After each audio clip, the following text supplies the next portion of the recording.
ఈ కథను మధ్యలో స్కిప్ చేసినా, లేదా నాకేంకేం కాదు అని లైట్ తీసుకున్నా, తర్వాత జరిగేదానికి నువ్వే బాధ్యుడు. ఎందుకంటే, బయట తిరుగుతున్న ప్రతి మనిషి మనిషే కాదు. కొంతమంది నవ్వుతూ దగ్గరకొస్తారు. కాని వారి చేతుల్లో నీ జీవితాన్ని చీకటిలోకి నెట్టే విషం ఉంటుంది. ఒక్క వాసన, ఒక్క తప్పు చాలు. నీ కళ్ళు తెరిచే ఉంటాయి, కాని నీ జీవితం నీ చేతుల్లో ఉండదు. ఈరోజు నువ్వు చదివేది ఒక కథ కాదు. బయట నిజంగా జరుగుతున్న ఒక భయంకరమైన వేట. ఇది వినకుండా బయట అరువు పెడితే తర్వాతి టార్గెట్ నువ్వే కావచ్చు. ఒక రద్దీగా ఉండే షాపింగ్ మాల్ పార్కింగ్ ఏరియా. సాయంత్రం సమయం. ఒక అమ్మాయి షాపింగ్ పూర్తి చేసుకుని తన కార్ దగ్గరికి వెళ్తోంది. అంతలో ఒక మర్యాదస్తుడైన వ్యక్తి చేతిలో కొన్ని పర్ఫ్యూమ్ బాటిల్స్ పట్టుకుని ఆమె దగ్గరకు వచ్చాడు. ఆ పార్కింగ్లో లైట్లు వెలుగుతున్నా కొన్ని మూలల్లో మాత్రం భయంకరమైన చీకటి కమ్ముకుని ఉంది. దూరంగా ఒక కుక్క అరుస్తోంది. ఆ అమ్మాయిని ఎవరో చాలాసేపట్నుంచే గమనిస్తున్నట్టు అనిపించింది. ఆమె కార్ దగ్గరికి చేరుకునేసరికి వెనక నుండి అడుగుల శబ్దం వినిపించింది. ఆమె ఒక్కసారి వెనక్కి తిరిగి చూసింది, కాని అక్కడ ఎవరూ లేరు. అదే సమయంలో ఆ వ్యక్తి నవ్వుతూ ఆమె ముందుకొచ్చాడు. ఆ నవ్వు సాధారణంగా కనిపించినా అతని కళ్ళల్లో మాత్రం ఏదో భయంకరమైనది దాగి ఉంది.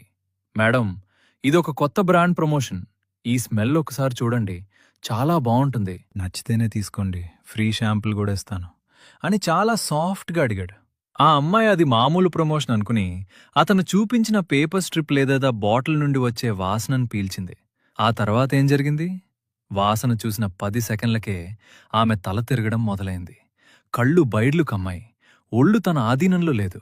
ఆమె గట్టిగా అరుద్దామని ప్రయత్నించింది, కాని నోటి నుండి మాట రావడం లేదు. ఆ వ్యక్తి వెంటనే ఆమెను పట్టుకుని, ఏమైంది డియర్, కళ్ళు తిరుగుతున్నాయా అని చుట్టుపక్కల వాళ్ళకి ఆమె తన భార్య లేదా ఫ్రెండ్ అన్నట్టు నమ్మించి తన కారులోకి ఎక్కించుకుని అక్కడ్నుండి మాయమైపోయాడు. ఆమె మరుసటి రోజు ఒక పాడుబడిన ఇంట్లో కళ్ళు తెరిచింది. తన ఒంటిమీద ఉన్న నగలు, చేతిలో ఉన్న ఫోన్ మాత్రమే కాదు, తన గౌరవం కూడా దోచుకోబడింది. ఆమె పీల్చిన ఆ వాసనలో స్కోపులమీన్, దీన్నే డెవిల్స్ బ్రెత్ అంటారు, అనే డ్రగ్ ఉంది. ఇది మనిషి ఆలోచనా శక్తిని చంపేసి ఎదుటివారు చెప్పినట్లు చేసేలా చేస్తుంది. నీ మైండ్ బ్లాక్ అయ్యే నిజాలు, జాగ్రత్తలు. అపరిచితుల వస్తువులు. రోడ్డు మీద లేదా పార్కింగ్లో ఎవరైనా వచ్చి, ఈ పర్ఫ్యూమ్ చూడండి, ఈ పూలవాసన చూడండి, లేదా ఈ పేపర్ మీద అడ్రస్ చదవండి అని ఇస్తే ప్రాణం పోయినా సరే వాటిని వాసన చూడొద్దు. ఆ పేపర్లకు కూడా డ్రగ్స్ రాసే ప్రమాదం ఉంది. సహాయం చేసే ముసుగు.